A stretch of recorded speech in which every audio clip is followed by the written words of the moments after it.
There's a lot of gaming keyboards on the market today, but 3 guys from the Netherlands may have just made the best one yet. This is the Wooting 60HE, and Wooting sent this out to me for free as a review unit, so shout out to Wooting. And even though it released a little over a year ago, it still rivals almost everything else on the market. So let's start with a quick unboxing. Overall, the packaging was pretty standard, but there were some nice little details sprinkled in there. Some examples being this color matched cable, and of course, this nice little postcard from where they're located in the Netherlands. The other things in the box were a keycap puller, extra switches, and extra screws. And here's how it sounds right out of the box.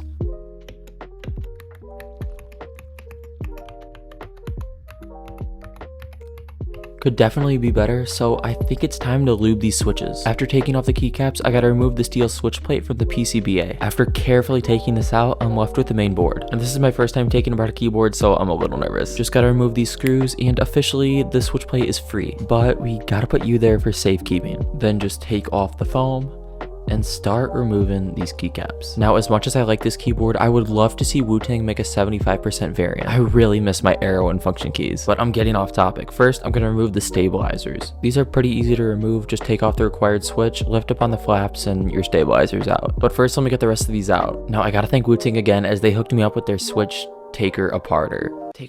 What the heck? Opener. Just pop it in, press down, and you're done. Initially, it looks like there's only 2, but there's actually 4 different parts to the switch. And now I'm going to use the lubricant they sent over to make these switches sound hopefully so much better. This bottle took insanely long to open for some reason. This was my first time doing this, so I didn't really know what I was doing, but Wooting has a great lubing video. I'll put it up in the corner and down below if you guys want to check it out. To be honest, I think I went just a little heavy on the lube, but I really like the end result, and maybe you will too. I would show you guys more of this, but this took nearly 4 hours. I mean, here's the result, only like 30 minutes in, and look how much I still have to go. For example, here's a time lapse, and that took right about 3 minutes to do. Multiply that by 61, add in the brakes, and you're at about 4 hours. And here's how to put it back together. After that, I'm just gonna quickly grease the stabilizers, and this only took about 10 or 15 minutes, so definitely not as tedious as the switches, but still something to pay attention to. And here's everything that came in the toolkit. There were some brushes, there was the switch opener, as well as some tweezers, so all very handy things to have when dealing with keyboards. And now I'm just gonna put everything back in place, starting with the stabilizers. But before I screw back in the PCBA, there are some cool little Easter egg sticker pictures on the back here, so that's kind of cool. And after doing all that, it's time to get this thing back in the case. Then just pop these switches back in. Come on, this was like 4 a.m. Now I'm just going to screw the switch plate back in, but instead of using the original keycaps, I'm going to use the ones that I put on my Red Dragon keyboard, just to give it that little flair of customization. Yeah, I think this looks really, really nice. Now I know you guys have been waiting a long time for this, so here is a before and after sound comparison.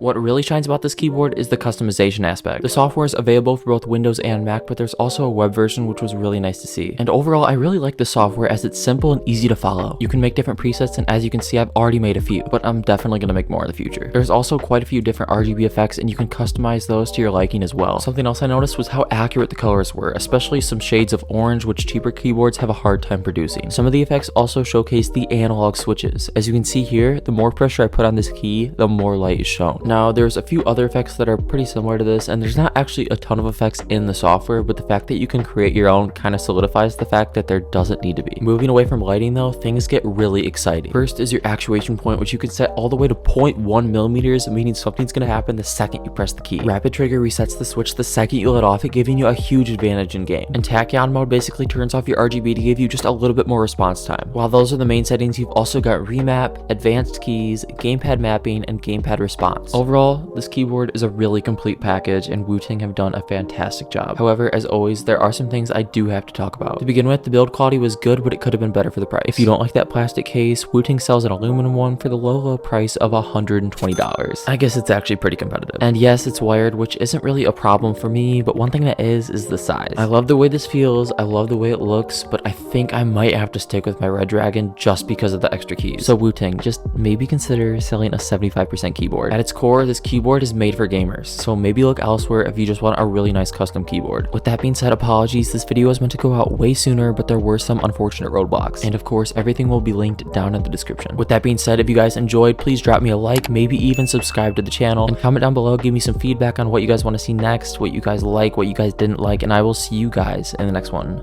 Goodbye.